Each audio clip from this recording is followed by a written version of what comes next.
Hell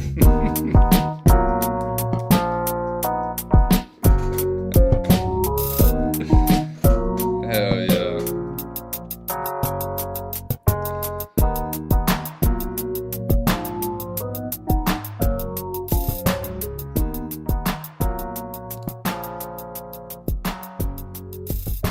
Captain by a hook with a red beard. Captain by a hook with a red beard.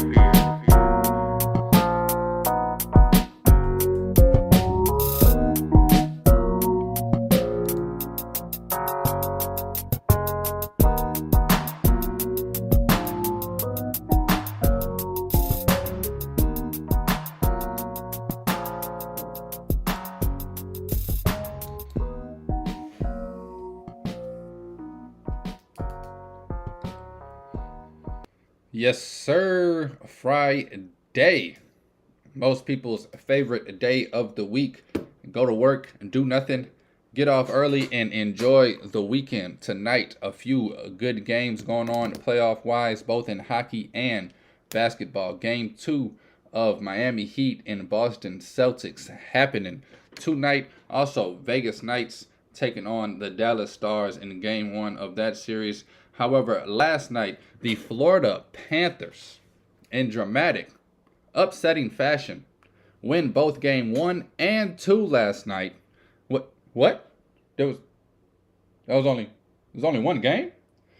They played 4 overtimes, 3 periods, 7 hot ham periods of hockey. Got to be bad on the knees. Check on the old guys, fellas. However, one of those games you hate that anybody has to lose. Shout out to the Florida Panthers for pulling it off, stealing game 1 on the road against Carolina.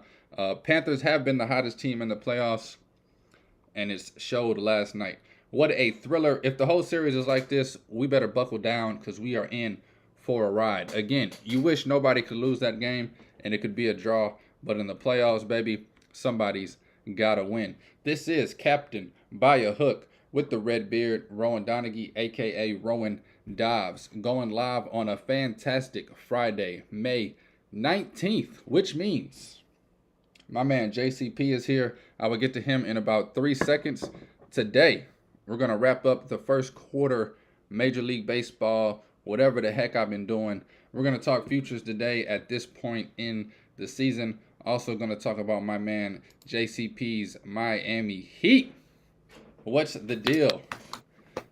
You know what the deal is? It's another Friday, so I guess it's like religion now. The Miami Heat play on Fridays in this playoffs. No, it's a good day, man. It's gonna be a great day. How are we doing over there? Also, as you can see, repping the Miami color going. The red, black, and orange? Represent. Well, they have red and orange. I know they got those colors. Huh. It doesn't say they wear them at the same time, but they got them. You got me. You got me. No, I'm good, man. I'm excited. Great night in sports last night. Cardinals 16 runs on the Dodgers. Just put it on their head. Jamal Murray. 4 overtimes? We had a while. Yeah, sports went crazy yesterday. Shout out sports. Putting up Wilt numbers. No, it was a great Thursday, man. Start this thing off. We could talk a little bit about tonight's game, Heat Celtics. I know that's what everybody's waiting for. Heat +9 is just ridiculous. I don't know what these bookmakers are doing. I don't see the Celtics blowing anybody out, especially not in the Eastern Conference Finals. These are 2 of the best teams, or if you really want to be technical, the 2 best teams in the East. I don't believe the disrespect going on to my guy, Jay Beasy and company. Disrespectful. Also, shout out TNT. Can we keep our YouTube TV? Can we keep the stream up tonight, please?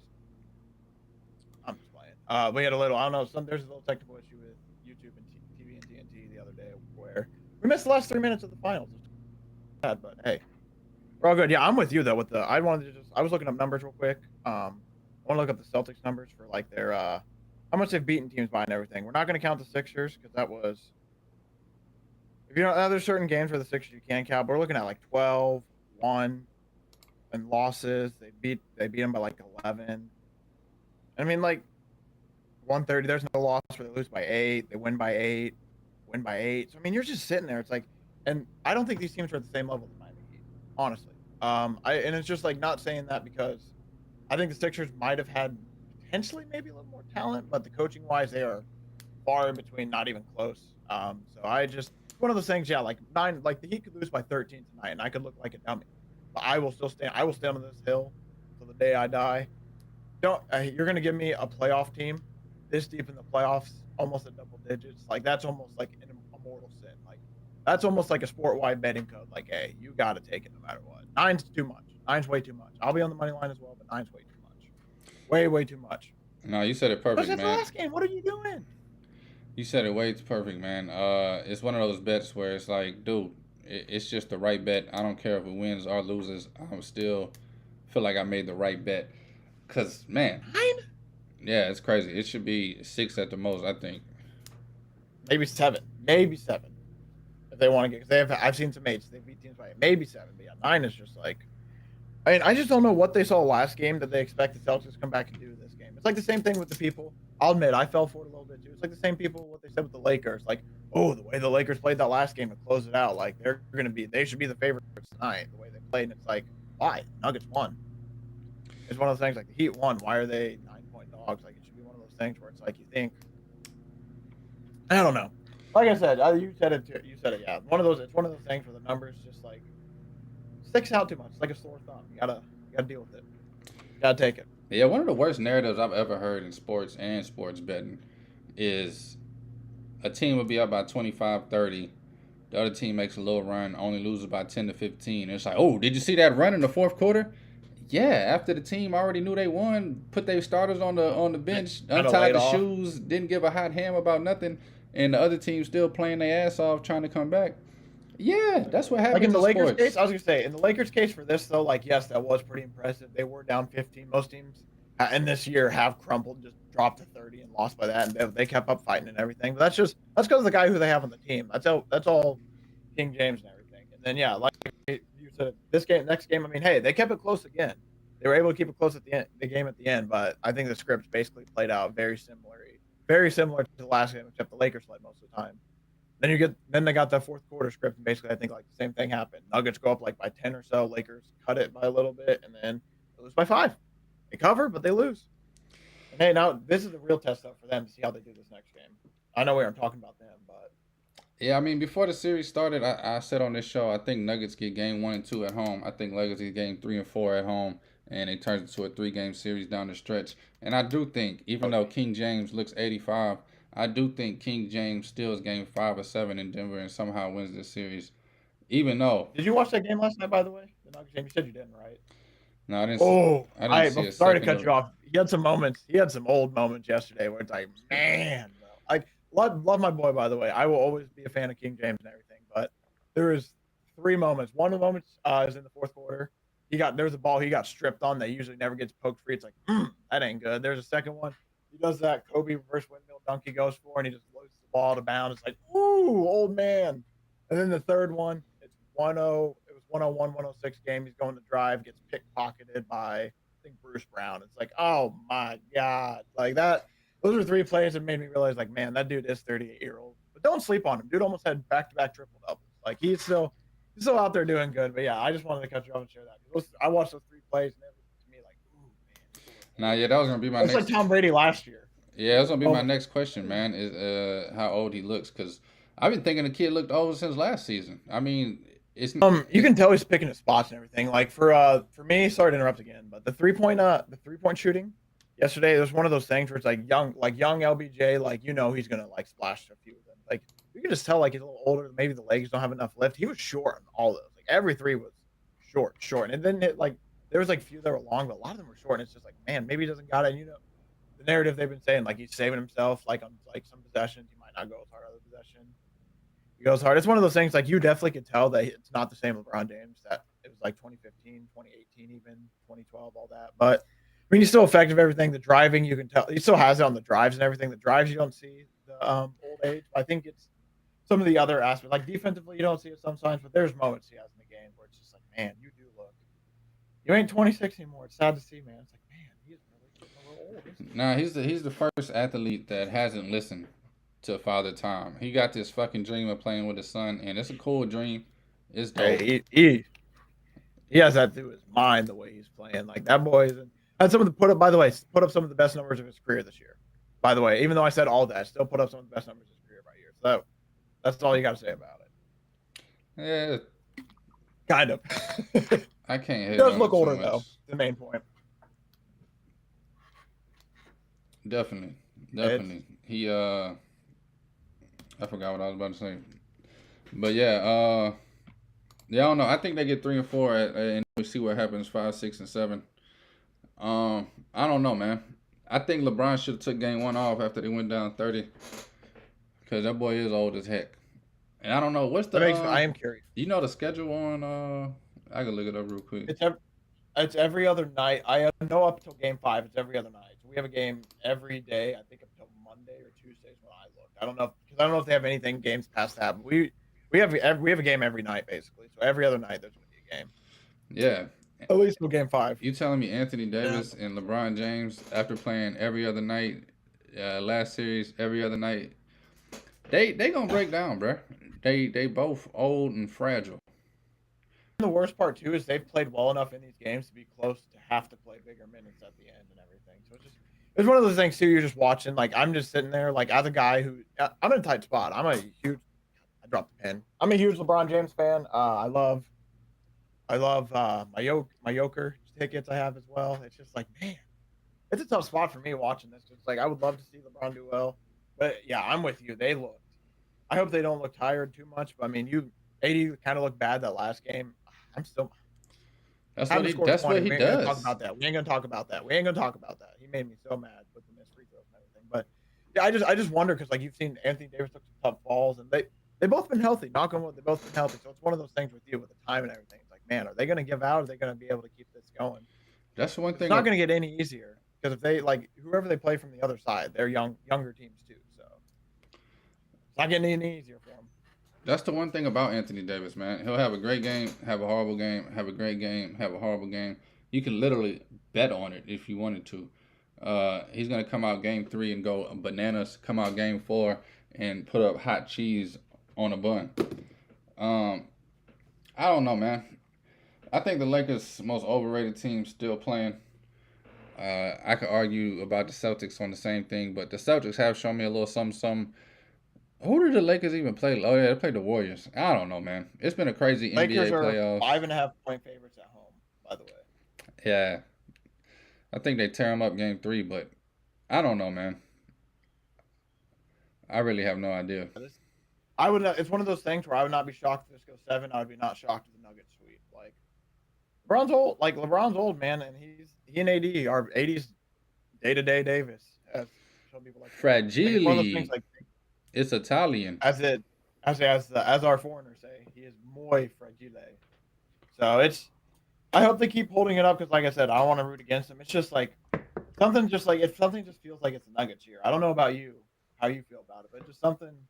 It feels like all the doors are opening right, at least for the Nuggets to get to the finals. I'm not saying for them to win it, but it just kind of feels like the doors are slowly starting to be like, hey, this is your chance. Like, let's see if you can do it. I'm gonna tell you the truth, man. I felt like it was the Nuggets year around Christmas. And then I'm one of those people that believes in energy. And when they got some good energy. The whole world is talking about the Nuggets winning the finals, I think they losing that motherfucker. To the Heat. I really do, bro. And I'm not even a Heat fan, to be honest with you. Just because I'm a Knicks fan. Yeah. I slap the hell out of a Heat fan if it gets personal. But I do think I've been arguing with these motherfuckers since Brian D. Wade and going all the way back to that. Now you get a new generation of it. Yeah, but it's dope. See, this generation is dope, bro. It's authentically built.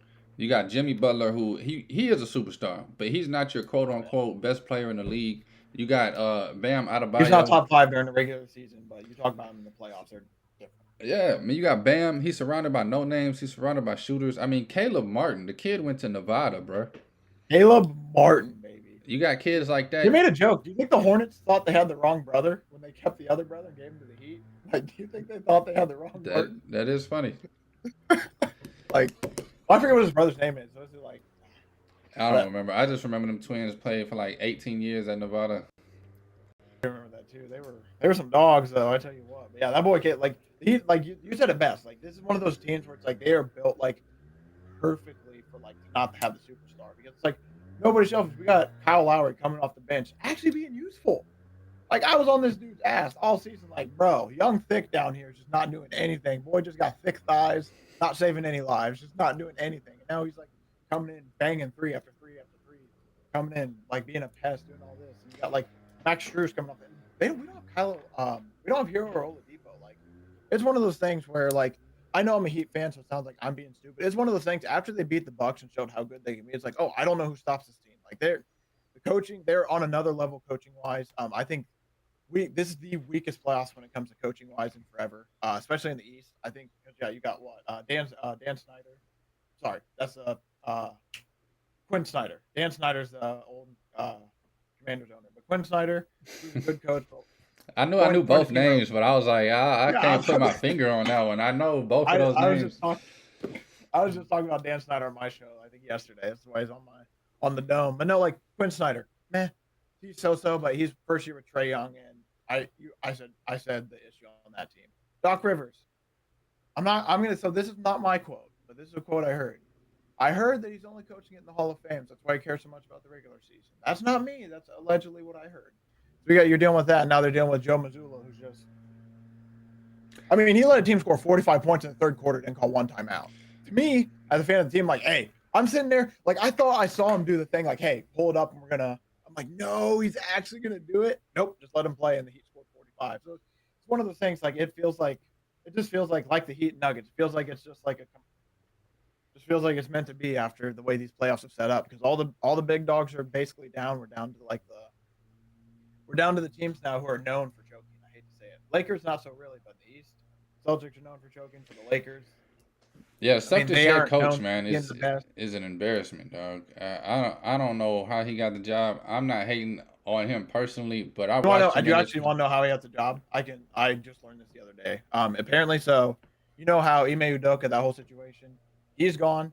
First assistant got hired somewhere else. I think like the Nets or something like that. Second assistant hired somebody somewhere else. Third assistant, same thing, hired somewhere else. So the team wanted this guy. He was the fourth assistant basically, and he was basically kind of all that was left. The team really did like him and rally around this guy, so he ended up being the guy. And like I said, I'm not like just into. I'm not going to diss him. I think he is like a good coach. He just has a long way to go. He's 35 years old. I think he has the potential to be a good coach. We'll say that. He has moments, but there is a whole like mental side of the game that he needs to learn. You can't be having Al Horford run your timeouts every single game, every single play. Like you got to get in there and be. And you can't just keep saying the cliches all the time that we hear. I know we only hear a few things on TV, but I'm hearing a lot of cliches. It sounds like sometimes. No, but like I said, I still like him. I like the potential. I just want to see more. Nah, he's a horrible coach, bro. I don't want to hear nothing about no potential. I think he's one of those people that great player doesn't translate. I think all he knows is sitting on the sideline is, damn, I would have went left. Damn, I would have shot that. Damn, I would have one of those players that if I had the ball on the block, and then I think he coaches like that. I think he talks trash to players like, oh man, you got him right here. You don't know how to, you got to break them down. Like, all right, coach. We saw what you did at West Virginia, bro. When nobody knows who you are from NBA, nobody knows who you are on anything. I every time they put the camera on his face, he just looked like dumbass that's about to lose. That's all I see. He don't know nothing, bro. He's not a coach, bro. Fourth assistant was about where he should be, dog. Hey, Joe, go grab the donuts from downstairs for me real quick. We gotta finish doing the game plan. He couldn't even get in the first row. He was in the second row. Right, that's what I'm saying. I think he lucked into a position definitely, like kind of just being there. But hey, I mean, I definitely think the team has carried him with how good they've been doing. But I think this is a big series where he can get exposed because, like, I don't think Doc. I mean, it took him 7 games to figure out the way to cover Embiid, and once they covered Embiid, they beat him by 20 or 30 both those games. Like against the Hawks, it took them 6 games. That's what I'm saying. And it's just one of the things I think Spo's going to be. You can't. But this is a big series for Spo to be like, hey, young buck, this is how we run the sidelines. You can't do that against the Heat, bro. They should have swept the Hawks. Sure. They should have beat the Sixers in 5 or 6. You can't play around with the Heat and give them 2 or 3 games that you should have won, but you don't win.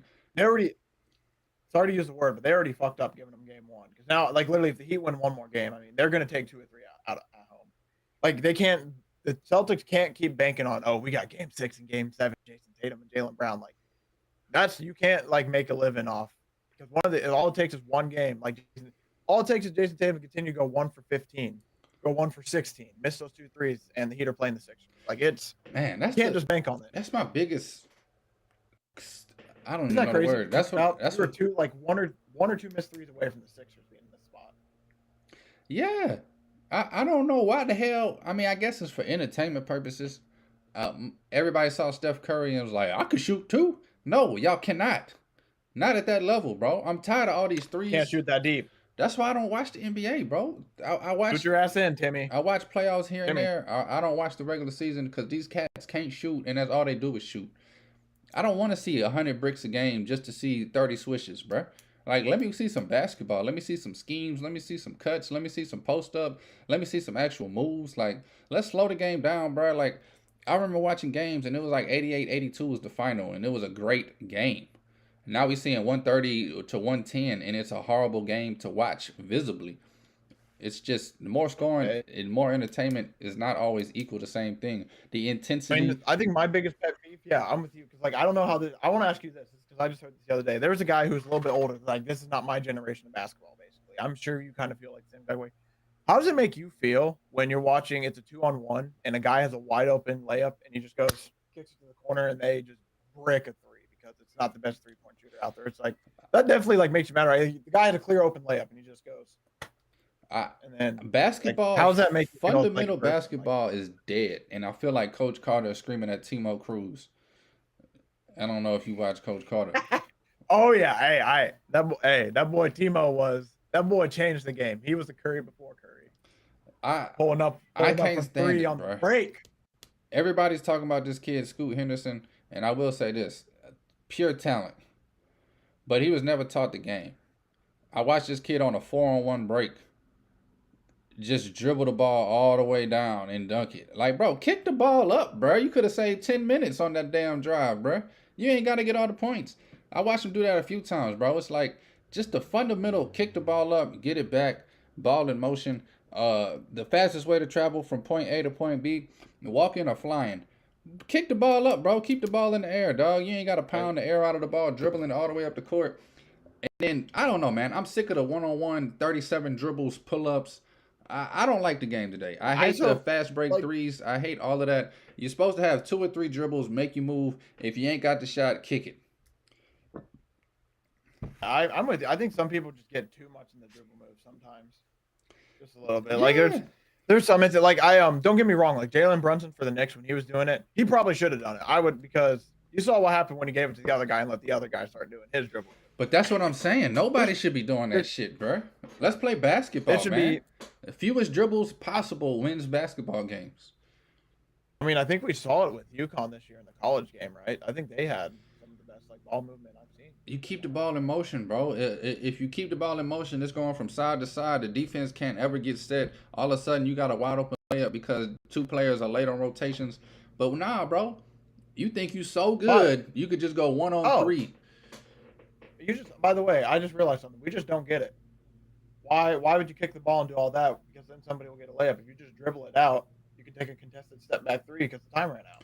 Right. I also don't think it helps when they walk the ball up and they start their offense with like 14 seconds. Like I know it's like the Lakers like 3 or 4 times, like, man, they're about to get a backcourt violation. They're starting their offense with like 14 seconds. It's like, nah, they got it. They got to do that, 10 bro. seconds and they're finally doing that. Like with dribble, I understand that like sometimes, but it's just like it's one of those things. This isn't directly at them. This is a lot of teams I've noticed where it's like they're starting their action so late and then they end their action with like a bad 3. It's like, why not just start that play earlier then? Why do you wait so late? Like it's just I'm with you though. I definitely like the 3-point shot, but I think it's one of those things where it's figure it out. It's nice when it's in rhythm and it hits, but like to just watch 10 bricks just to get it. Oh, he finally hit a 3. Woo! Like, bro, get the fuck. Yeah, when they force it. Yeah, I don't want to see that basketball. And of course the Lakers, bro, they gotta walk the ball up, bro. If they don't slow the game down, LeBron James would be dead already. No. This was not directed just at them. Yeah. This was just I noticed them doing it a lot last night. So it's just because recent memory bias. I'm just like, this is. No, I've noticed it with like the Nuggets too. So it's a lot of teams.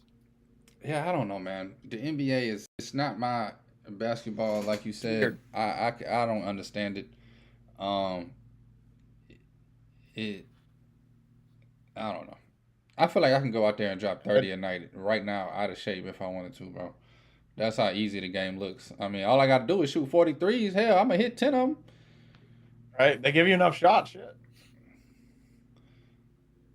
I don't know, man. Oh, by the way, can we talk about before we move on? Because I think you want to move on to baseball here soon. Can we talk about that?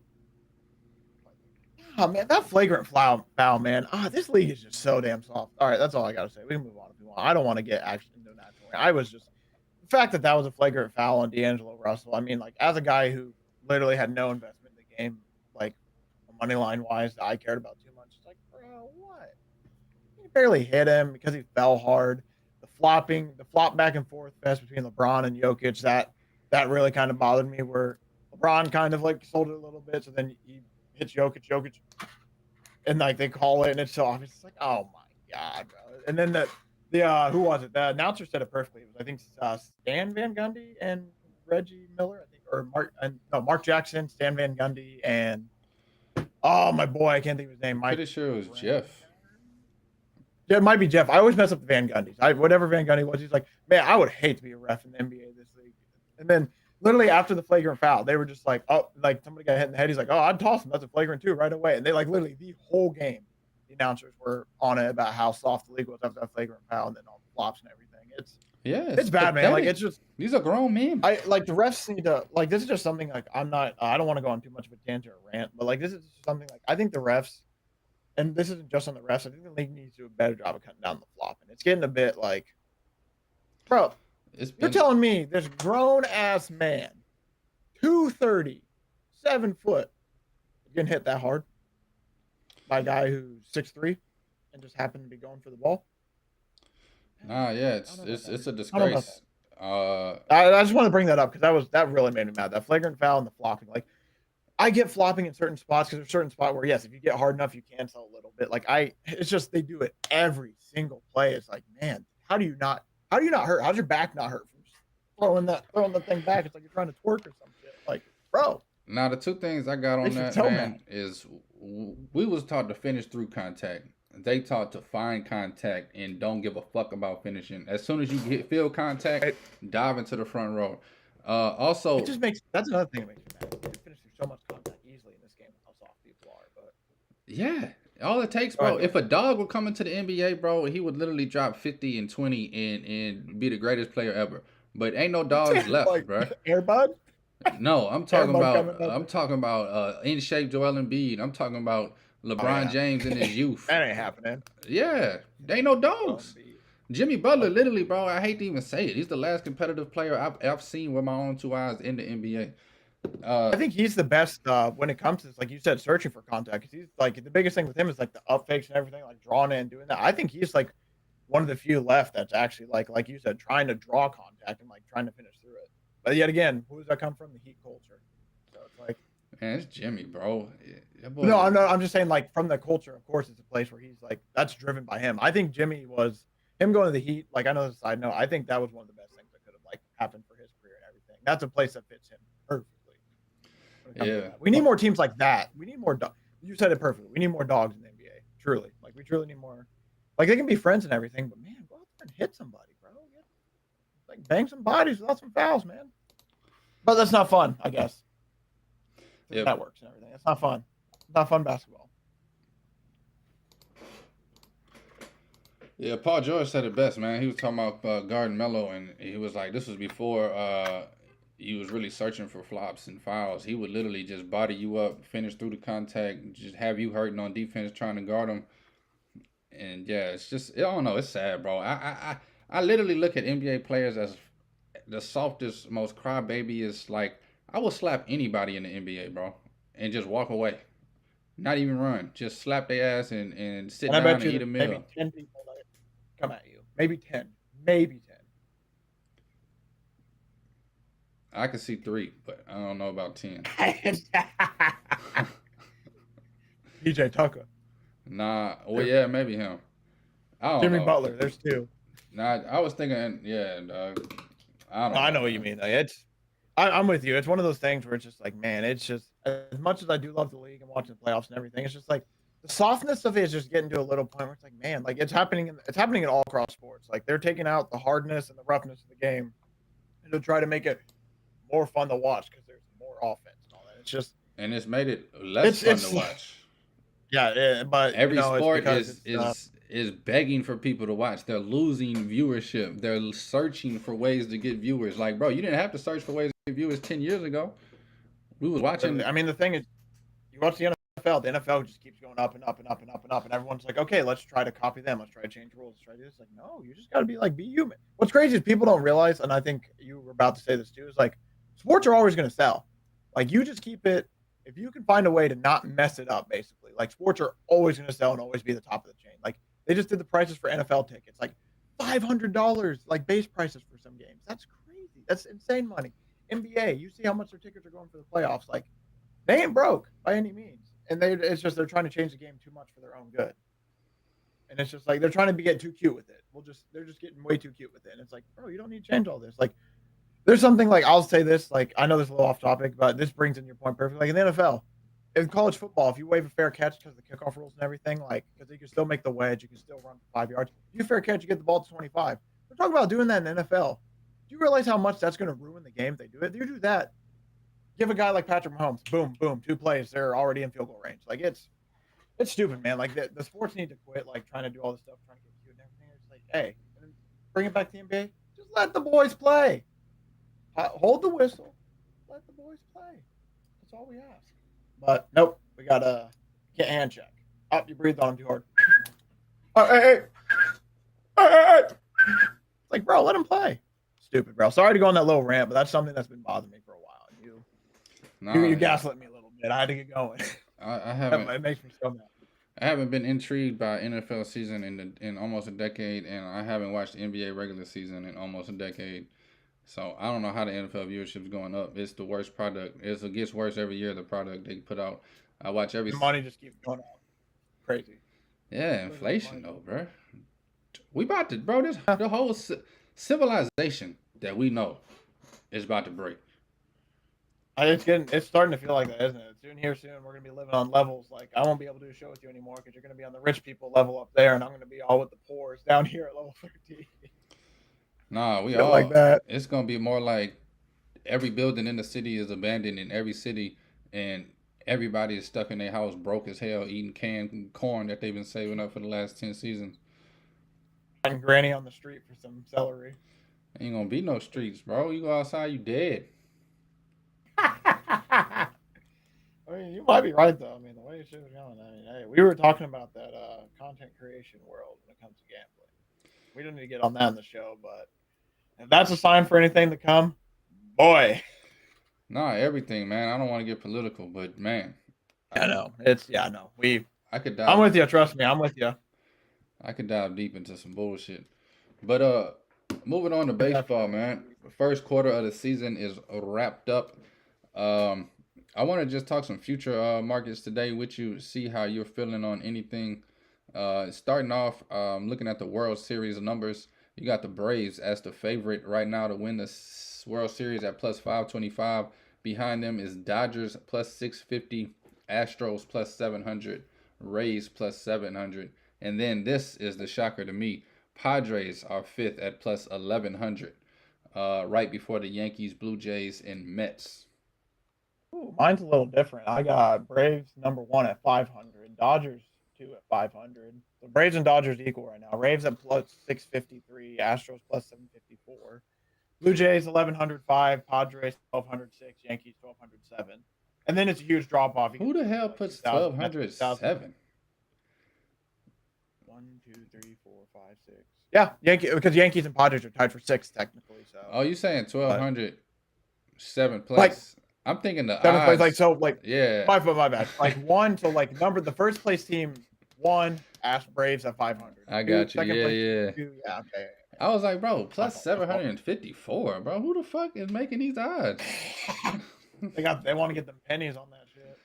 Hell yeah. No, yeah. Mine's a little different. Yeah, I don't know about you, but after the Yankees, it's a big steep drop off, like plus 2,000 for the rest of the teams, and it gets massive. Basically, like the cutoff for mine is about the Yankees, Padres, and then we same teams, just a little slightly different order, basically for my contenders. Yeah, I got Yankees, Blue Jays, both at the same number. I mean, I don't know. Who do you like on the list right now? If I say your granny came in, she's like, hey, here's $100. Put it on who you want. Who you placing on it right now? Between those seven, I guess. Between the seven, we won't go any deeper than that because obviously you can play an odds game and everything. But between those seven, who do you think you like the most? Man, I think I know who you're gonna say, but I ain't gonna lie to you, bro. It's hard not to go with these Braves. ooh, I thought you might say Astros. But yeah, Braves are. Nah, insane I right now. think Astros are done, bro. I hate to say it. I think that dynasty is wrapped up. Pitching is struggling. My bad. Nah. Oh no, I was focused. I was getting the focus back up. We good. My focus has been going in and out lately. That's my fault. I usually am good at doing it when you look away. So you looked away. So usually I was just sitting there and then I'll sit back and usually you keep talking. Nah, I seen your hand waving. I was like, "You waving at me?" Is his sign? I don't know. I was like, "Not my fault. I'm trying to get this." No, I don't know. I think the Astros. I mean, of course, Altuve's been hurt. I don't know, man. Jeremy Pena. I don't think he's. It's weird. Some players come in, they have a great rookie season, and they never reach that potential again. This team has made a lot of moves. They pretty much revamped this whole lineup around Alvarez and Bregman, which isn't a bad idea. I don't see this pitching staff holding up. I don't think they have one ace that they can go to in a game one, or if you need to win a game right now, I don't think they have a pitcher put on the mound that they feel confident in. I don't like the Astros at all as far as futures go. Dodgers, I don't know, man. They scare the hell out of me. They aren't the same Dodgers. Not to play against them, but like if I was to put my money on the Dodgers, I'd be scared as hell because it's hard to trust the Dodgers, man. They got a bunch of old players. I don't know. I kind of see them as like the baseball's Warriors, where they're trying to bridge the two, whatever you call it. I can't think of the word. The two gaps, generations, not phases, generations, basically. Yeah, like the two. They're trying to basically like build to the new era while keeping some of the old area. So then they're in that weird spot. By the way, shout out Freddie Freeman. By the way, for yesterday, hitting his 300th home run on a grand salami for the Dodgers. Them boys a dang dog. Would have shouted them out more, but them got blowout. Them boys got them booties spanked. Gave up 10 runs in the 8th inning. But I honestly, just from being a baseball fan, I think it's going to be a long shot team like it is every year. The Braves, when they won it right at this time, was nowhere near the top. Phillies last year, nowhere near the top. We'll expand it then. Who do you like from everyone? If you think it's going to be like, cause yeah, I'm with you. I was just curious, like if you had to pick the top 7 right there. You're exactly right. It could. So now, same scenario. Who do you like if you can pick anyone still? They're gonna call me. Still? They're gonna call me crazy. I do like the Cardinals. I love the Cardinals. I definitely think the Cardinals are one trade away for a pitcher from winning the World Series. But I'm gonna give you a team that I think has all the pieces right now. It's gonna take some development over this season. They got a lot of young players, but at 100-1,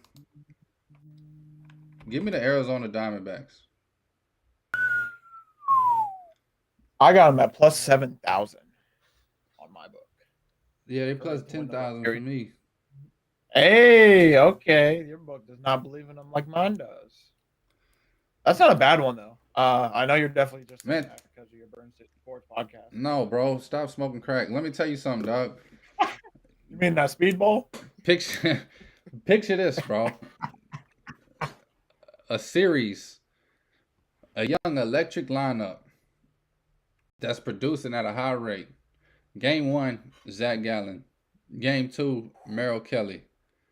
Woo. They're gonna have the advantage pitching in the first 2 games of every series they go into. Could be up 2-0 every series, basically. Yes, and they got 4 pitchers that if just 2 of them can develop into above average pitchers, you got the next 2 games on lock. You got Brandon Fault, you got Tommy Henry, Dre Jameson, and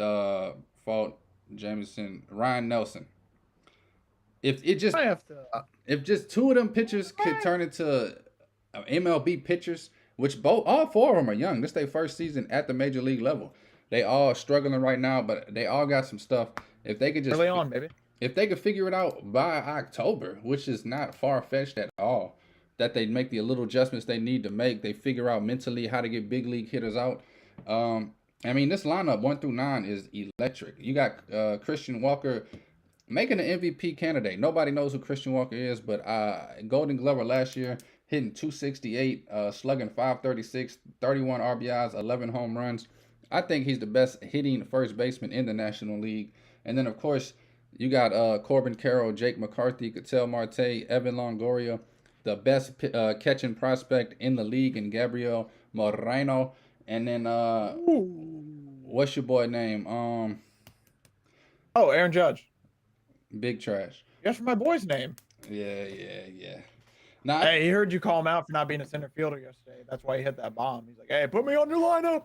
no, Keep right? keep going. I took Cedric Mullins. Yeah, I don't. Hey, he's doing decent though. Definitely can't blame him.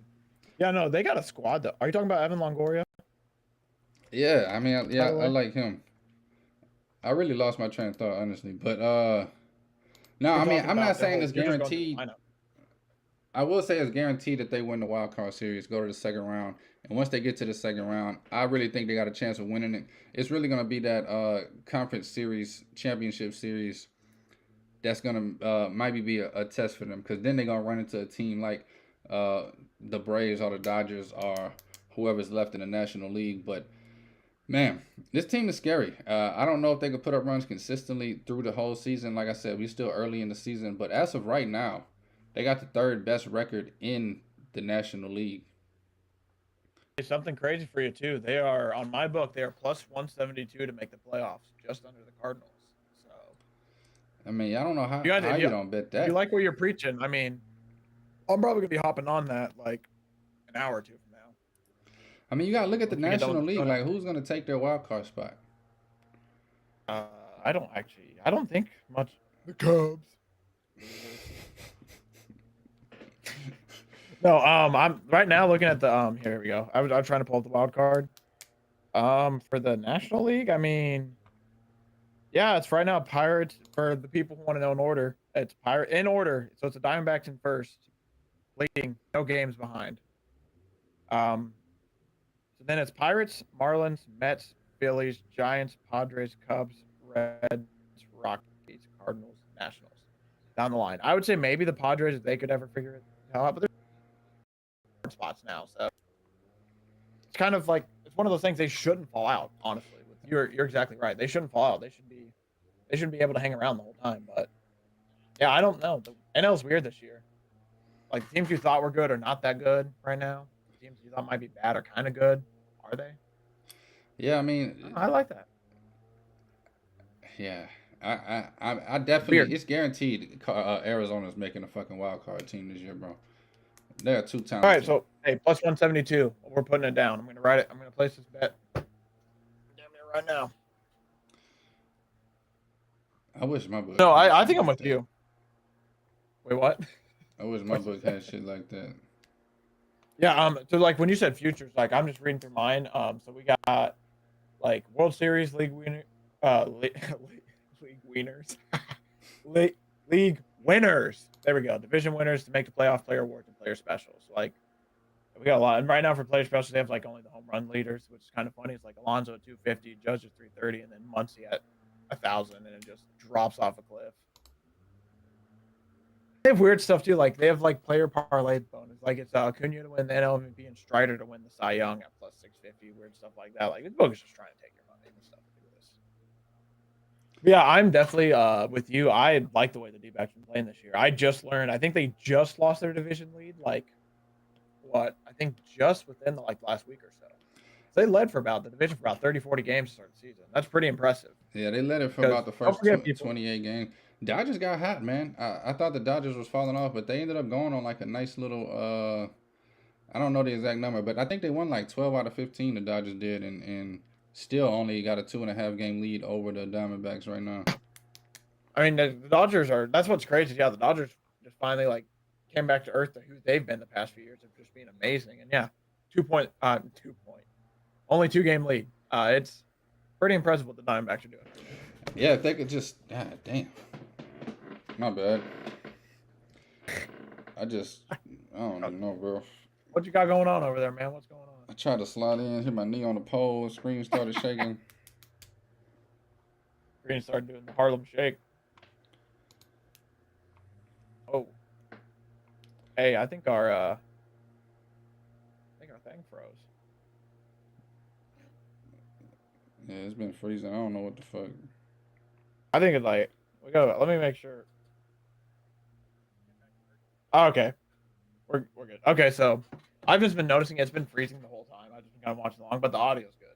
So I think the audio's all good. Our pictures have been messing up, so we're still good. We're still live. Yeah, it says encoding overloaded. Consider turning down video settings. They don't want. They try to say your computer can't handle that HD. Yeah, I don't even know. My settings is on low. I know that's weird. Like it was fine when we first started out, and now it's just got maybe because we're just going so long. It's like I can't compute. Now, for some reason, now that I go every time, I don't know, man. I don't know, bro. I really don't. Man, this whole week, my life has just been little shit after little shit. You'll figure it out though. It's one of those, dude. It's one of those things. I bet you it's such a stupid small fix. It's gonna take you like 2 hours to be like, oh, of course. It's just gotta fix the Q button. But no, I'm sure it's something simple. I know. I meant to quit this WordPress. WordPress for some reason been acting up. I think that's what it called. I don't even know, bro. Oh, yeah. Hey, nothing like technology to derail the show. The thing that's holding the show together. You said what? I don't know. I was gonna talk about these award markets, but it's pretty cut and dry, man. I mean, I don't know about you, but you don't have to make a playoff section. These are just some of the teams. I'll just list them out just for like intrigue, see how you feel about it. So these are all the teams that are plus money to make the playoffs. The Rangers are minus 102, and that's like kind of the cutoff. So they're basically even money. But is there a no on the Rangers? Is there what? Like, oh no, it's just this is just odds like to make the playoffs. So, like this is just the yes option. There's no option for this. It's just these are all yeses, just odds and everything. I wish they had a no option.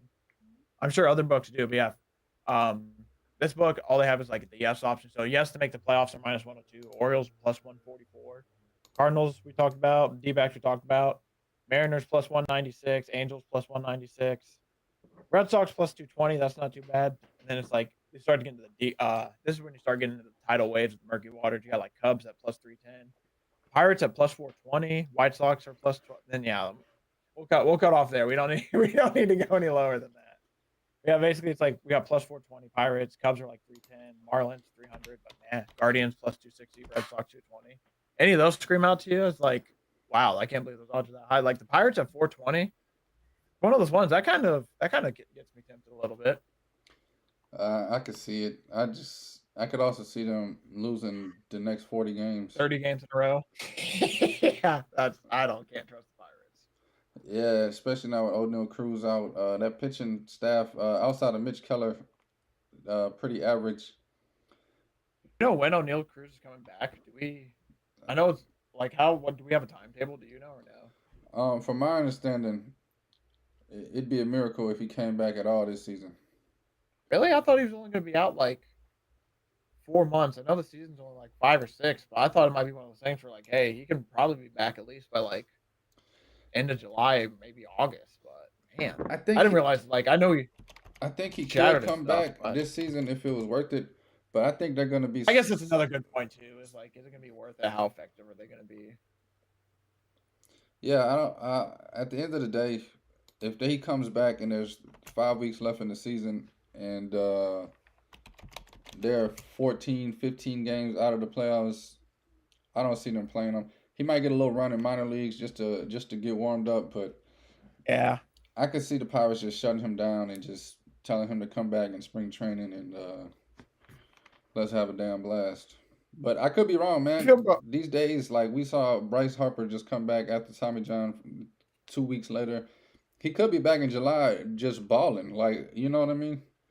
Listen, it's crazy nowadays. Like, it's crazy. Like, Harper's back hitting a baseball, and he just upped his throwing program from 75 feet to 90 feet, I heard, on Talking Baseball.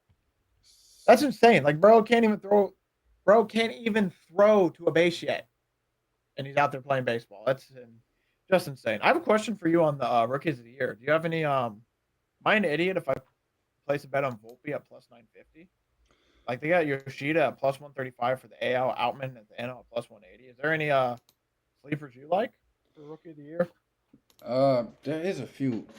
I'm about to pull it up right now. I was looking through the markets while we were talking a little bit, and I think that's about the only market where you can kind of take advantage of. Yeah, other than that, at least for my book, most of these other markets, like unless there's like a guy that you like most of the odds are like not too high right now. The books are kind of like locking some stuff down, trying not to get got. Nah, yeah, they've been getting killed on futures the last couple of years, I think, because these numbers are ridiculous. The fact that every favorite is like literally almost even money, and then the next guy is like, oh yeah, you'll win $1 million if you bet him. It's bananas. That's one of those things. Like if you, that's why I don't want to like give out anybody too specific because I don't know too well. But yeah, it's like, well, like for example, for the American League, like if you really like Wander Franco to do something at plus 1600, you'd be just take it. Like his odds, like if he's gonna do good, this is the highest his odds are ever gonna be. And that goes for most of these players. Like if there's a guy you like I'm probably gonna sprinkle. I mean, I kind of want to sprinkle Judge at plus 1400, but it's hard to win it back to back. But there's somebody like truly you like. It's one of those things where it's like, yeah, like if you even like Nando's plus 1200, and he's in second place behind Acuna. Like, but to be fair, Acuna might go insane. What the hell happened to Adley Rutschman? Yeah, are you talking about for like? Are the books so scared they just took his damn numbers down? Isn't he technically a second year? He played last year. He's a rookie, man. I didn't think he was a rookie. I thought he was a rookie last year. Nah, bro, they do it weird in baseball. Bro. I know they do it weird, but I thought it was one of those things where I thought he was not a rookie anymore. Like when he came up, I thought he played like 3/4 of the season last year. I could be totally wrong, but I thought he played a shit ton of the season last year. Bro, this is how you know. I mean, I just got his rookie card this season. Before the season, everybody was giving him out as a rookie. This is how you know Google don't know shit. I just said Adley Rutschman a rookie. Adley Rutschman played his first season as a rookie in 2018 for the Baltimore Orioles. I mean, I guess technically he was drafted in 2018. You're right.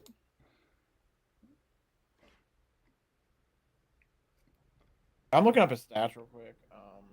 But I just don't get why he's not on the numbers. I'm 97% positive he's. That's why when you said on your show the other day, I was confused. I'm like, is he though? Because technically he played 44 games last year. Or sorry, no, he played 113 games last year. So does that not count then? I don't know, man. I literally vividly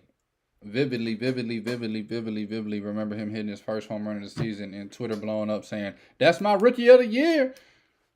See, that's what I'm not saying you're wrong because I saw that too. But even back then, I'm wondering, like, he played like over 100 games. I thought last year. Like, that's why I'm confused. I don't get the MLB rookie. I know. I need to learn it a little better because I remember Randy Ozarena. They was talking about him rookie of the year after he had that World Series. Like after he's playing in the World Series, the next season they were talking about him rookie of the year.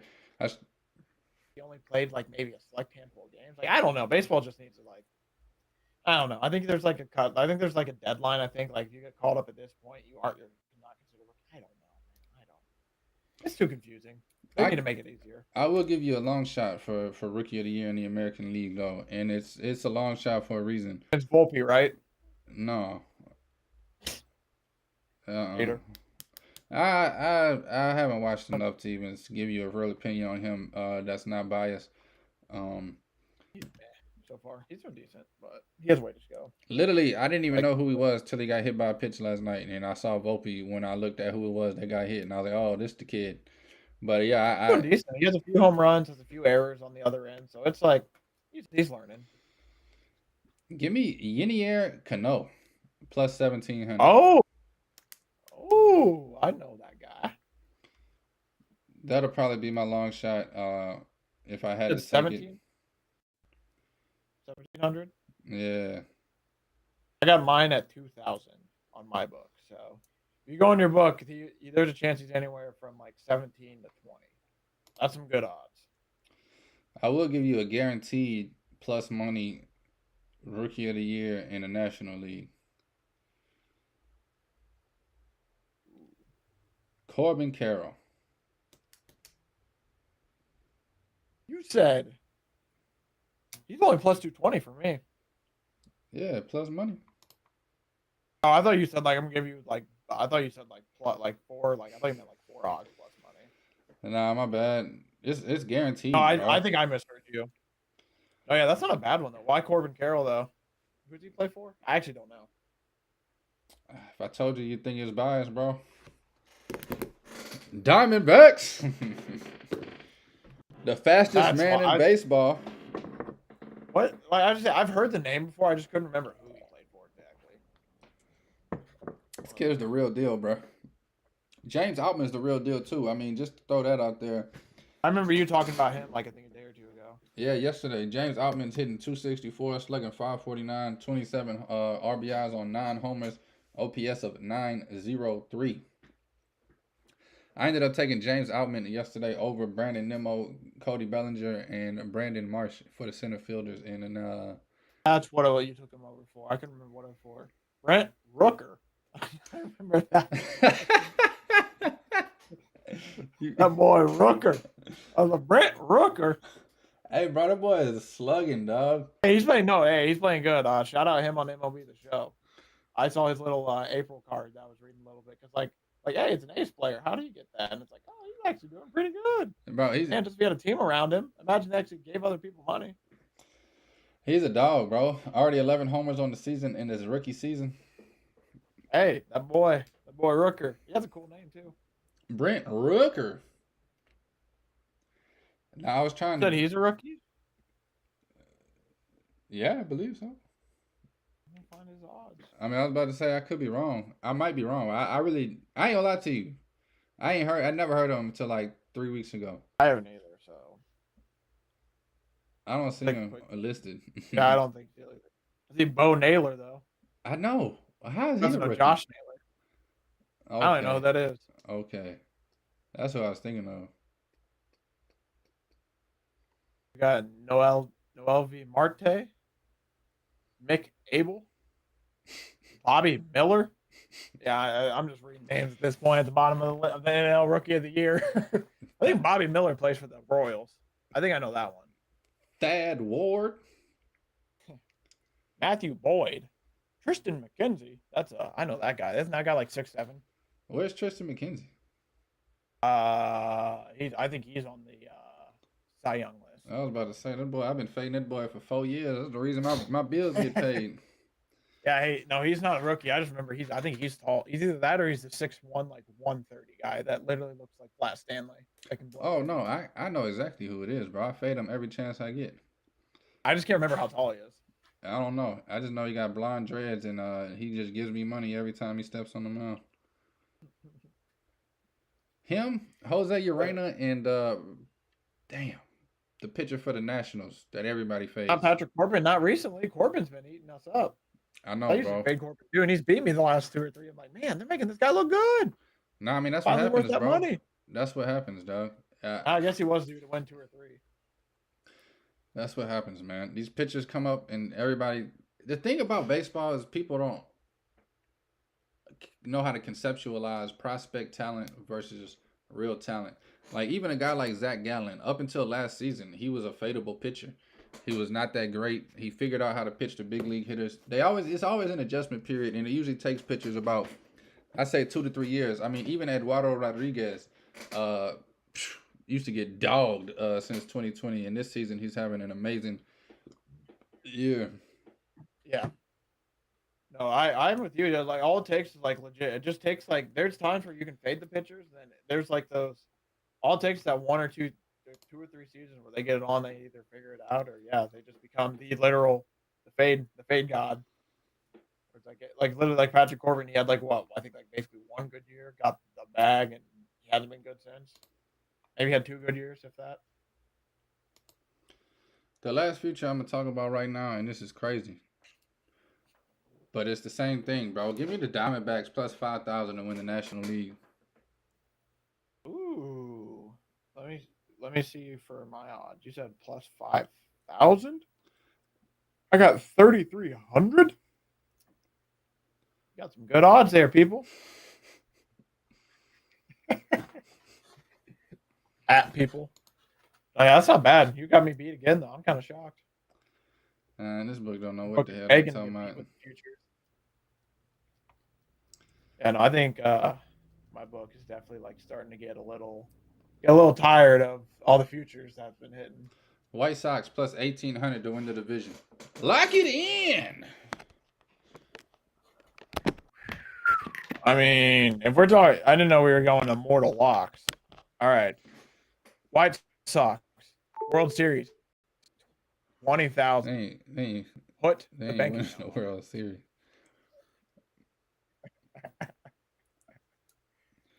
fun. Division winners, that's not bad. I mean, hey, Oakland Athletics, they're going to turn it around. Man, I can't believe the Rangers plus 300 for their division. Yeah. Yeah, right. And the Astros are still minus. I feel like now's the time to probably get the Rangers, right? I don't believe it. I don't think it's going to be the Mariners. I know it ain't going to be the Mariners. I think the Astros going to end up winning the division. They're just going to lose early in the playoffs. They don't think they had the pitching to go deep in the playoffs, but I don't think the Rangers sustain this, bro. But I'm honestly, and I don't even know why. Like, I can't tell you when it started, why it started. I just don't believe in the Rangers. Like, I don't believe in the Rangers to the point where I'm mad that people think the Rangers are good, even though they got all these players. I'm like, bro, Corey Seager, Marcus Semien. I think I know when it was. It was the second they got that boy, DeGrom. You're like, I don't believe in him anymore. I hate DeGrom. Second bro. they got DeGrom. I do hate DeGrom. He added a lot of salt and pepper to that. But, I don't know. It's been like 3 seasons. All the season. Jacob DeGrom, bro, most overrated, trashiest pitcher I've ever seen in the major leagues of baseball. Everybody's like, he's the most dominant pitcher. Bro, the kid's pitched 27 games in 5 seasons, bro. I don't want to hear Zion Williamson of baseball. I don't want to hear nothing about this man being dominant. Same thing with Zion, bro. I don't care how much the dude can do a windmill 360, bro. Can he win a game?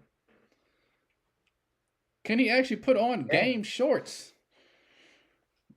This man showing up in sweats and goddamn Dickie suits. They're like, Zion, goddamn, we don't got any 4Xs. You got to quit going to goddamn Burger King. The thing is, I hate this on Zion, but man, bro, come on. Don't make us do this. Get in shape so we can quit. Get out there so we can quit. Until you do, shit, I'm going to think you just go to Waffle House every Thursday and just get like 15 waffles. Come back like, goddamn, that boy smell like syrup and waffles.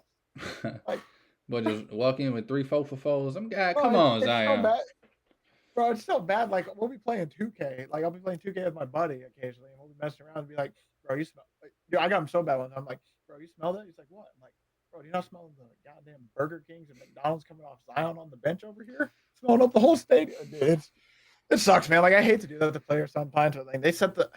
I want to see him play. Like, it comes all out of love. It's one of those things. Like, I think you genuinely do hate DeGrom. I don't say that one comes out of love, but the Zion one, I feel like that one comes a little bit more out of love. Like, hey, get out there, big fella. Yeah, Zion is more like, bro, just get in shape, bro. But Jacob DeGrom, I absolutely, it really does. He might be. And the Mets got nothing for him. Like, that was dumb. That's what I'm saying. That adds to the fuel to the fire. It's like, I don't know, bro. Y'all wait 6 seasons for this man to be healthy just to walk away and go to Texas Rangers. And guess what? Just to let him walk. Newsflash, everybody. Where the hell is he right now?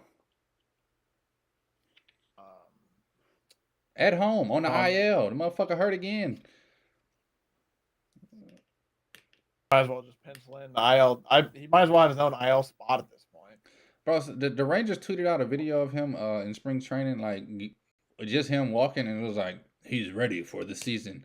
I said, that motherfucker ready for a 5-month vacation, 3 weeks, dominating the minor leagues in 3 games at the end of the season to give everybody hope again for next season. It's his specialty, man. What can you say? That boy, it's crazy, man. Like, it's one of those things. So, like, I do feel bad for the guy for injuries and everything, but I mean, he's got a bag enough to this point where it's like, hey, you can figure this out. Yeah, I'm not mad at him. I'm mad at the people that believe in him. Like I'm Oh not yeah, personally it's like Jacob DeGrom. You weak as hell. You soft as hell. I'm mad that the Mets Pun's ass boy. put everything into this kid and didn't want to trade him because he's the greatest pitcher of all time. Like, bro, nah, bro. Same thing with They Zion, wouldn't have bro. feeling too Trade much. him. You know what you could get back for Zion because everybody does believe in him. You know what you could have got back for Jacob DeGrom because everybody thinks he's the most dominating. You're not gonna You know miss what you him. could have got back for Andrew Ayton before the season? Like it's one of those things. Like I think it's with you. Like you got there's a love for your team and there's a love for your players, but at a certain point, like I think that's what separates the.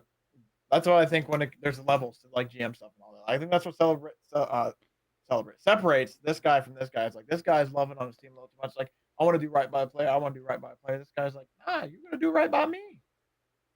And then it's one of those things. Like yeah, like you got to just understand. Like you can get rid of the guy and get a lot of assets. Like I know it probably sucks, but you probably should do it. I mean, the Packers are notorious for getting rid of guys like a year early out of their prime versus a year late. Like you saw what they got from the Jets. Everyone's saying they fleeced the Jets. Like the Jets probably could have gave them a lot less for Aaron Rodgers. But it's one of those things where it's like, hey, we're giving to him when he's like decent good, so you got to overpay for it. So yeah, when teams don't take advantage of it, yeah, especially you, I could get how that's frustrating. They could have got at least like 4 pitching prospects. Bro, look what the Nets got for giving up a old trash ass Kevin Durant. Oh my, yeah, don't even talk about it. You want to talk about new owner syndrome, like an MF, I mean, they got fleeced. And now they literally can't make trades like that anymore, basically. Like the Suns literally gave away their future, everything, yeah, for an old superstar. Now the other team's gonna be potentially set up. Nice, bro. Crazy. Not only do they have a great core right now that's under 25, they got so many draft picks they could lose one and it was I think they're gonna be they're the OKC of the East right now, basically. It's like, dude, they're one superstar away from being legit like a playoff team. And then they're one superstar away from being a contender, I say. Or like one really, really good player. Like I bet just for example, you put Victor Wembanyama on that Nets team, easy playoff team. I know he's not all that, but I mean like that's an easy playoff team. Easy. I know you don't like Victor, so I know that one's not gonna fit with you the most, but I'm gonna tell you one thing about Victor. I think he's gonna be decent. I wanna see more of it. I haven't seen enough. That's one of those things. Because like with Chet, before you go, because I know this is my whole issue with Chet too. Is like I thought Chet had some potential and everything, and then he gets hurt right away. It's like, well, that kind of sucks. I want to watch Victor. I want him to be on the court. I want him to be healthy, and I want to see him. That's the biggest thing. I just want to see him. I hope he doesn't get hurt because I'm really scared of a 7'5" guy that's skinnier than me. Like bro about weighs as much as me probably, and I'm 6 foot 220. That's not good. That's not good. What were you gonna say about Victor? Big trash. Do you actually like think he's big trash, like from what you've seen, or is it just you just put on a character for the show? Is this shoot? Are we? No, I'm gonna be honest with you. I want to watch a full game before I really put that label on him. But at the end of the day, bro, and this just means I'm old. It don't mean I'm right. Watching him up dribble 10 times and then shoot a one-leg fadeaway floater 3 don't impress me, bro. That's some trash. That's the shit that you did back in the day, and people like, bro, get your trash ass on out of here, bro. So, yep, you're going all the way to that corner of the bench now. Yeah, did he just do a one-leg floater from the 3 point? Get your ass out the gym, bro. I will admit, I'm with you. One thing that does scare me is he's so good and so athletic that one of those things like, man, is he going to try to get away with doing some of this extra stuff, as we say? Because yeah, like it's one of the things I hope he comes in and dominate, but it almost should be expected at his size. But I don't know. I just hope he doesn't turn into Joel Embiid, honestly. Like one of those things where it's like he knows he's so good, but I just hope he has a drive. That's one of those things. I hope he has a drive. Hopefully, Pop can get it to him in the Spurs. Because yeah, this kid does truly have some chance to be special. But yeah, I'm with you. If he's not gonna be special shooting one-legged step back threes. Like I want to see him be like almost like a Giannis that can shoot. Like that's what I think he can do. Right, but it's gonna be like I don't even know. And they say I just feel bad for the kid too. Mostly, I don't know like how you feel. I think like who was it? Wojnarowski coming out. He's the best prospect in all time of any sport. Like okay, bro, relax. He's the best NBA prospect ever. Relax. He's gonna be the best player in 3 years in the NBA. Relax. No, Let's give the kid some time. Like I get they want to hype it up and it's for television and everything, but he literally said that like he's the best prospect ever, and I hate to say it, but it almost immediately turned me off to the kid. Like obviously I can put my like feelings aside a little bit to be like, all right, let me at least get some. I can at least be like, I'll make a jokes about it and all that, but I at least can be like for real about it. And be like, all right, at least let me see it. But yeah, when you come out saying stuff, he's the best prospect ever. It's like, bro, you were just setting up people to hate this guy immediately. Like, you gotta. That made me mad a little bit on it. Like how much they're. Like I get he's worth all the hype and all that, but you gotta chill a little bit. Like, oh my god, best prospect ever. Like you gotta chill with that. Yeah, but they setting the kid up for failure. I don't think. I mean, I don't know, man. He could average 15 and 9 a game the rest of his whole career, and he gonna be a bust. That's what I really mean by big trash. Yeah. I just don't see. I don't know, but that's the thing though. I'm wrong. I'm not usually wrong about stuff like this. I call Zion being big trash. Look what happened with him. I called a lot of players being big trash, and I'm usually right. And I think I'm right about this You were one. 2 on Zion, big and trash. You were 2 for 2 on that one. You just give yourself 2 points. Yeah, I'm pretty good at evaluating talent, bro. It just takes time. LeBron averaged 21, 6, and 6. So his rookie year. So that's basically the baseline for Wemby to see. Like, Yeah, but see, but LeBron. obviously that can mean nothing too in this NBA. That's the other thing too, though. So it's just like I'm very curious. Just I want to see how optically. I need to see it optically. I think. I don't think it's. I'm sure if you're the same way. I don't think it's a numbers thing. I want to see it optically if he's pleasing to the eye or not. Anybody can He's put up like a numbers in Joker. the NBA. But LeBron, he did it in 03, bro. And LeBron, even in high school, That's what's crazy. he had the build for it.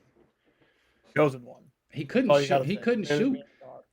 Anybody that relies on jump shots is trash to me, bro. That's all I'm gonna say. That's all I've seen from Wemby is just jump shots, jump shots, jump shots, jump shots, jump shots. Here's another highlight of a jump shot. He also dribbles under his legs 37 times before every jump shot, which that's getting ripped in the NBA. I was about to say, bro, like you're too tall to be doing all those moves. Like, yeah, like I said, I want to see Pop work with him in the coach. He had Tim Duncan, had Admiral. Like I feel like this is gonna be Pop's bread and butter, where he's like, hey, I know you can shoot, but get your big ass on that block, and we're gonna work this fadeaway till you are money. And do what? Get his ass pushed in the damn stands. They better call Tim Duncan. If I'm that, I'd be like, hey, get the big fundamental back out here. Be like, hey, Tim. He ain't got the build. Your project. He don't have the build to play in the post, bro. That's what I hope he grows into. Like he's super young because so I'm gonna not say that just yet because like Giannis is now properly jocked. So I hope that if Wemby can build up to that boy gonna be a monster. But he has to. Yet again, that all comes down to the drive and everything, which is what I'm very curious to see if he has a drive because right now that boy a little too skinny. That boy out there that boy needs to get a little meat on them bones. Little tender bones. We need a little meat on them bones. I don't know. That's how I know I'm getting old, bro. A man on the lawn like these kids trash. Back in my day. Nah, I mean it is. It's a whole different generation of basketball though. So yeah, for like people like you've been watching. It's a different change of time. It's like the 80s, the 90s, 2000s, 2010s, and now it's just the 2020s. We're gonna get 7'5" guys. The NBA is just 7'5" guys. They only shoot threes now. Oh my god! I just threw up a little bit in my mouth. That's what. Hey, that's what they're looking for. It's like give me the 7-footer. They can shoot threes. They can space the floor. They can do all this stuff. Can you play defense? Nah, we don't need it. We'll figure it out. Terrible. But yeah, no. Overall, like I said though, Heat +9 tonight. That's a lock. More to lock. But no, I'm excited for Wemby. We'll see how Wemby does. Heat +9. Money. Diamondbacks run line. Money. Oh, I don't even think I've looked at the baseball slate today.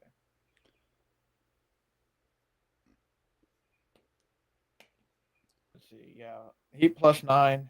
You don't gotta worry about that. You can hopefully. Ooh, Diamondbacks. I got them at -110 for the -1.5. I like that. Pirates on a bad. Pirates are 2-11. They're like 2-12 the last few. As a Yankees fan, I'd be tempted to take the Reds, just because Clark Schmidt is pitching and he is the worst pitcher that I think the Yankees have. How he's still a starter is beyond me. I would not bet the Reds truly, but the fact that it's just because that guy's starting. I take the over then. That ball flies out of Cincinnati in May. The over is at 10.5 minus 108. Them boys Yeah, put that's some juice on that thing. yeah. That's why you said the over. I'm like, wait, let me go check. He might be on something. Yeah, that thing is juice. Like that thing is juice. That's Mark McGuire, Sammy Sosa juice. I still like That the thing over, is man. juicy. I don't believe If Clark Smith is as bad as you say, it's gonna be a 9-7 game. Let's just say he does like to give up runs to the other team.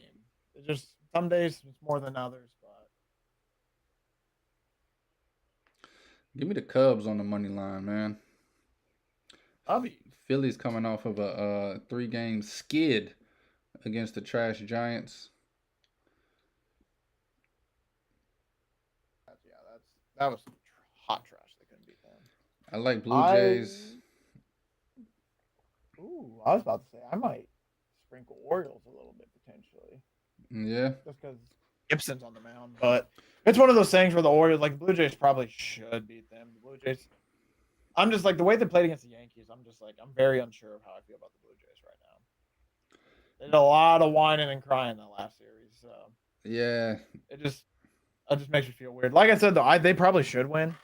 Because I don't remember. I think the Orioles are coming off losing 2 straight, but I just get funky vibes from the Blue Jays right now. All that whining and crying just makes me feel like they're now that they aren't playing the Yankees anymore. I'm curious to see if they're still going to get up for games or not.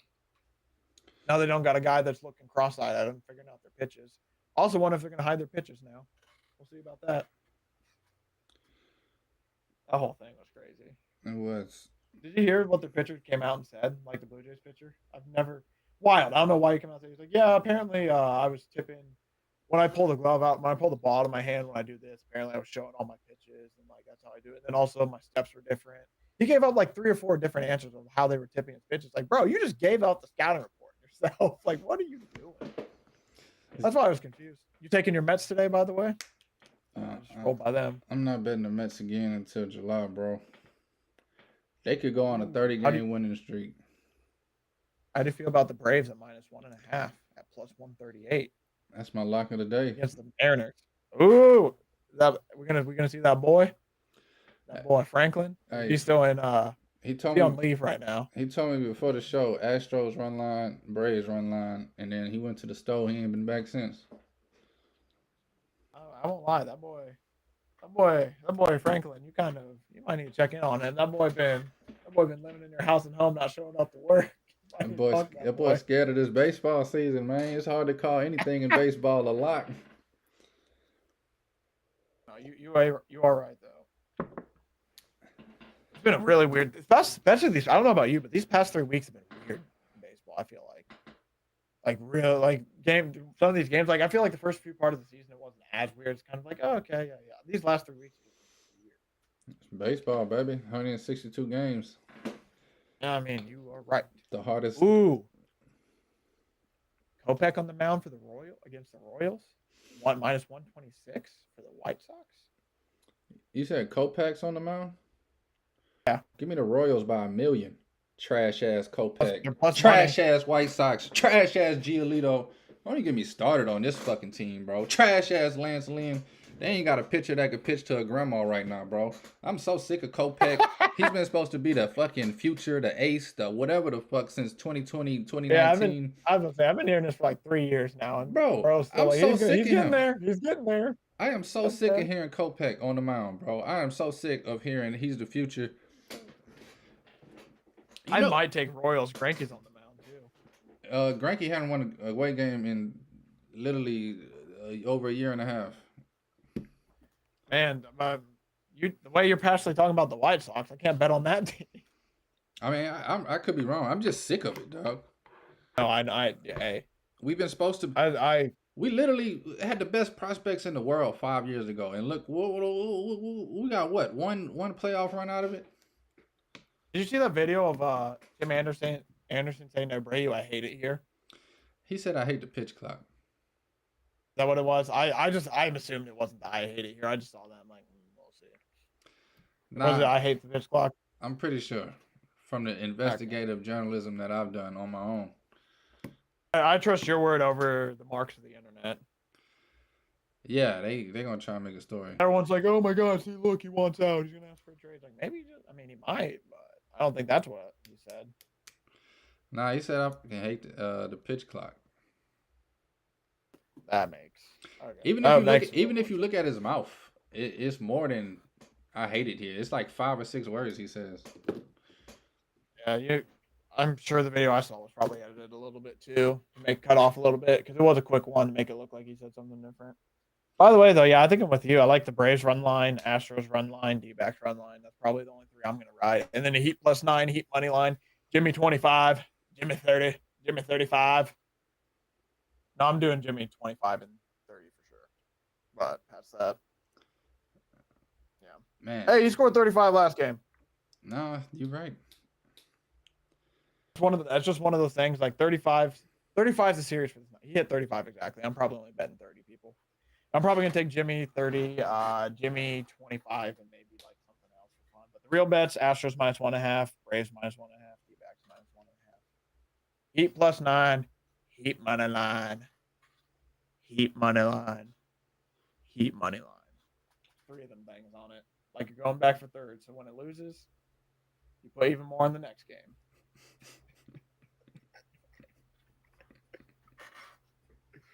I hope they win tonight, but I don't know. 3 plus 315, like I gotta take it. Like, bro, you're gonna let me win like $100 basically off 20, damn near. Like, I gotta take it. Just take the points. I did. Why not take both? Why break even? No, yeah, no. I'm way more on the point. I like the points way more than I like the money line. I'm just taking the money line at the Heat. Man, don't trust that one. Oh, I know, bro. As a gambler, At people. I mean, you hit first game.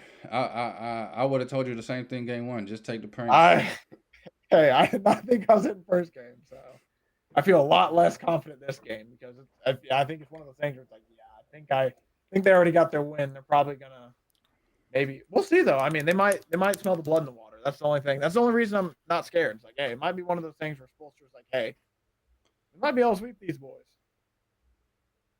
We'll see, but for sure that +9 though. Oh yeah. +9. Give me Golden Knights game 1. Ooh, and the Knights. I like the Knights. Braves. Everything you said: baseball, Astros, Diamondbacks.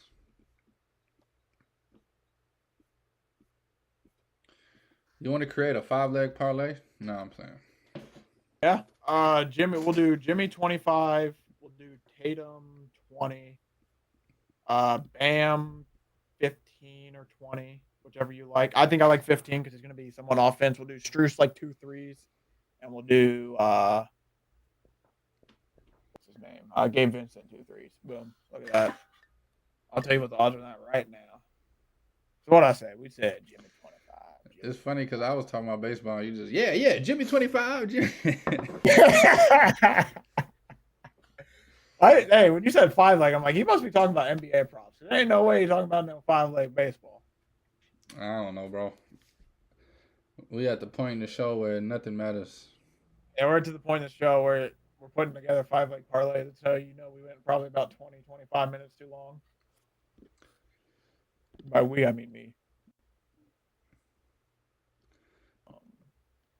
Man, you can get Kevin Love over 4.5 points. Yeah, he hasn't been playing a lot. That's the only scary thing. Like if he hits 2 threes, you're set, which I don't mind. But he did not play too much this last series, so it or he didn't play too much last game. I think he only got like 10 minutes. I think he played about the same as Cody Zeller, which is very concerning if you're gonna bet props on him. Let me double check that. Kevin Love played 16 minutes and scored 8 points. Never mind, he played a little more than I thought. So yeah, I mean, his over-under's at 6.5 right now. So I mean, I would definitely be intrigued on that. By the way, that little 5-legger I just made for you guys, plus 314. So somebody got to teach you how to parlay. Ain't no way you putting 5 legs together for plus 300. I actually think I'm placing this. No, I'm just Come saying. on, man. Oh, no, yeah, no. Too long. But hey, you gotta keep it safe, boy. Safe money. No, you are right though. You gotta at least make it. If you can go 5 legs, you might as well make it worth it at that point. Yeah, bro. I don't parlay at all, but when I do, it gotta be. It gotta be. I don't parlay at all, only once a day. But when I do, No, it's like probably once or twice a month. or twice a week. No, you're right. You don't parlay too much. I usually parlay when I just don't give a fuck about the game. Let me just. Throw Actually, a I think bunch you of already hit bucks. your baseball parlay anyway. That you or either that or you just quit it. Oh yeah, I'm not Remember gonna. you tell me. I'm not gonna go into deep. You would have had a picture if I hit it. I thought you did. That's why you quit doing it. Either that, I'm like, man, either that. I'm like, he's so down bad that he just quit doing it right now. Nah, I usually do I it. don't blame you though. Parlays are a sin. I usually do it. For I give myself like 14 days to hit one. Uh, I'm not gonna Uh, go too much in debt chasing a big shot win. Last season I hit two in the 14 days I did it though, so it was like literally like $3,000. that's DEFCON 3. The books are getting worried, starting to get the troops ready. Like that boy Robin. You be Batman, I be robbing the bank.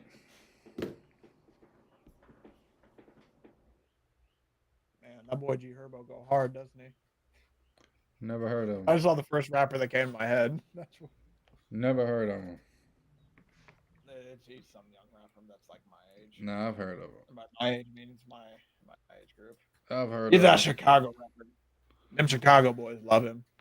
I'll admit he's not my most favorite. Like I'm not gonna say he's trash, but let's just say he's not my cup of tea. No hating.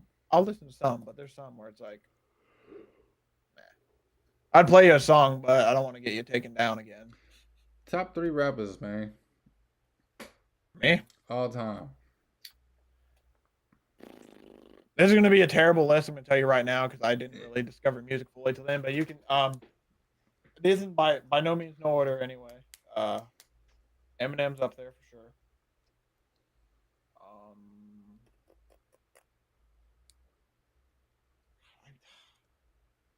I haven't listened to Lil Wayne in so long, but because of how much I listened to him as a kid, I think I gotta put him up there.